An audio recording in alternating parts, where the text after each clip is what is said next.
Hello, this is Kristin with the Blueprint News Network. As fall kicks off, deadlines are quickly approaching for seniors interested in college admissions. Here at DGS, we offer a wide range of resources to help aid South students in the college application process.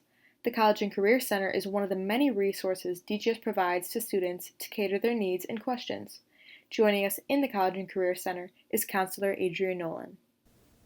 I think that the best way for students to get started is sometimes it feels daunting to create a list and like, what do I have to gather? Sometimes it's just easiest to go ahead and think of one college that you're interested in applying to and start that application. Go to the school's website, click on apply, and it may redirect you to the Common App or another website, or you may just do the application on their website. But that's probably the best thing to do is just get started on one application, because once that's done, you've really collected most of the information you need to do future applications.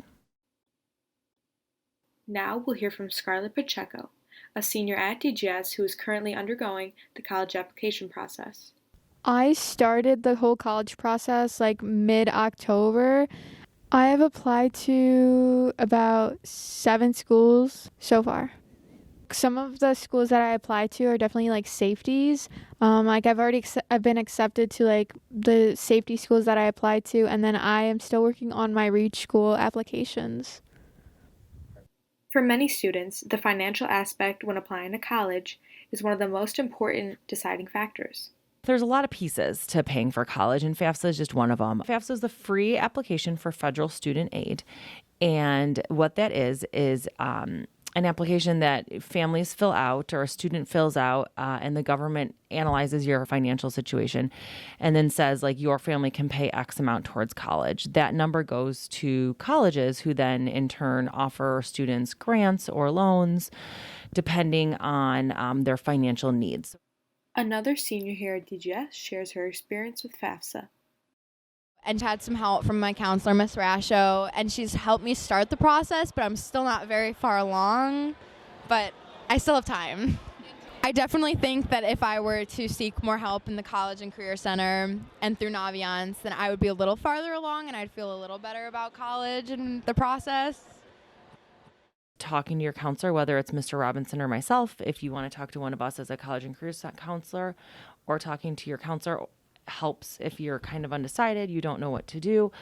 In addition, talking to a family member, a parent, an aunt, an uncle, a neighbor, someone you know that's working and you're curious as to how they got there.